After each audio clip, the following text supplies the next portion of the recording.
Halo semuanya, selamat datang di pembahasan eksklusif kita kali ini. Kita bakal bedah tuntas salah satu topik paling krusial di mata kuliah hukum perikatan, yaitu wan prestasi atau yang mungkin lebih sering kita dengar dengan istilah cidera janji. Materi pembelajaran yang keren ini sudah disusun secara khusus oleh notaris Nuri Rotari. Jadi siap-siap ya, kita akan langsung masuk ke analisis mendalamnya. Nah, agenda kita hari ini cukup padat tapi dijamin seru. Kita mulai dari konsep dasar wan prestasi, lalu pandangan para ahli, 4 bentuk utamanya, masuk ke syarat somasi, akibat hukum buat debitur, dan pastinya kita tutup dengan referensi, serta sedikit evaluasi akademik.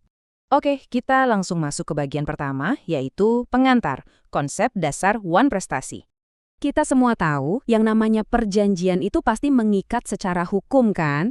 Tapi pernah kepikiran nggak sih apa yang sebenarnya terjadi kalau janji manis itu ternyata diingkari? Di ranah hukum, sebuah janji yang dilanggar itu nggak cuma sekedar bikin kecewa, tapi seketika berubah jadi masalah hukum yang serius dan siap diuji di pengadilan.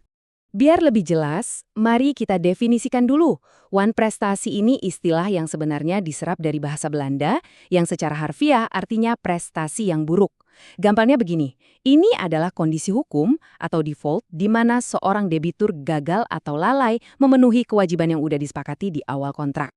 Sekarang, di bagian kedua, mari kita lihat bagaimana sih pandangan para ahli hukum mengenai hal ini. Untuk benar-benar paham, kita harus merujuk pada fondasinya.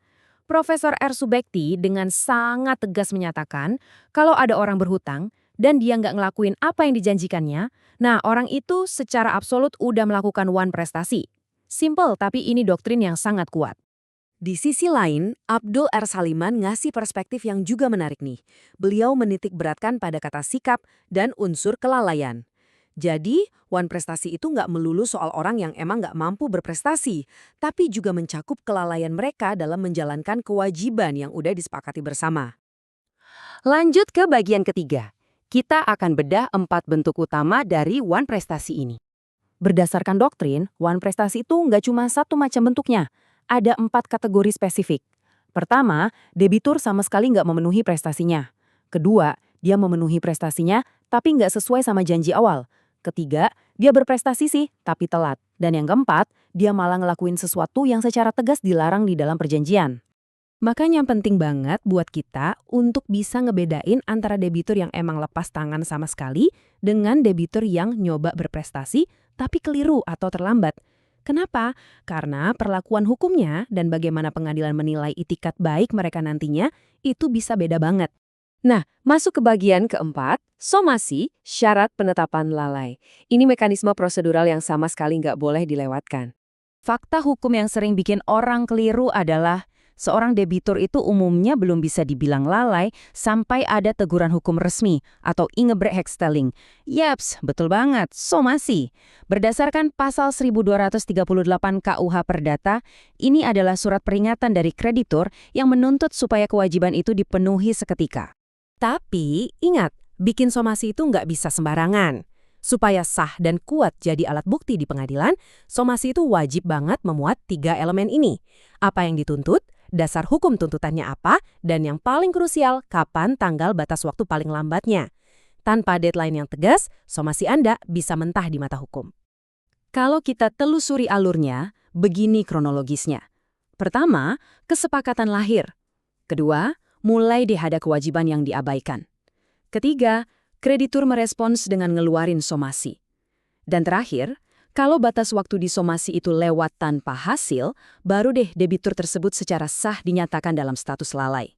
Di bagian kelima ini, kita akan melihat apa akibat hukumnya bagi debitur. Begitu status lalai udah ketok palu, konsekuensinya benar-benar berat. Kreditur punya hak penuh buat nuntut pembayaran ganti rugi finansial secara paksa, meminta perjanjian dibatalkan, ngebebanin semua peralihan resiko ke pundak debitur, dan pastinya debitur wajib bayar semua biaya proses peradilan. Hukumannya nggak main-main kan? Hal ini dipertegas lagi di pasal 1243 KUH Perdata. Poin krusialnya adalah kewajiban ganti kerugian, biaya, dan bunga itu sifatnya mutlak. Jadi, itu bukan opsi yang bisa dinegosiasi lagi kalau si debitur tetap aja bandel dan lalai setelah dikasih peringatan. Akhirnya, kita sampai di bagian ke-6, referensi dan evaluasi akademik. Tentunya, materi yang solid berasal dari sumber yang valid. Pembahasan kita hari ini dibangun dari literatur-literatur top para pakar hukum kita, mulai dari karya Abdul Atsar, Setiawan, Safira, sampai jurnal dari Niru Anita Sinaga. Ini adalah fondasi akademik kita hari ini. Jadi, buat Anda mahasiswa hukum atau siapapun yang lagi mendalami ilmu hukum secara online dimanapun Anda berada, jadikanlah materi edukatif ini sebagai referensi utama Anda. Modul ini dirancang khusus untuk membantu Anda menaklukkan kerumitan materi hukum perikatan dengan cara yang jauh lebih asyik dan terstruktur. Sebelum kita benar-benar udahan, saya mau ninggalin satu pertanyaan akademik yang lumayan berbobot nih buat ngetes pemikiran kritis Anda. Coba pikirkan, kalau sebuah kontrak itu dari awal udah punya batas waktu yang super ketat, atau yang sering disebut fatal termine. Nah, apakah somasi itu masih mutlak diperlukan berdasarkan pasal 1238 KUH Perdata untuk nyatain debiturnya lalai? Coba deh direnungkan. Terima kasih banyak udah belajar bareng kita hari ini, dan terus semangat menggali ilmu hukum ya.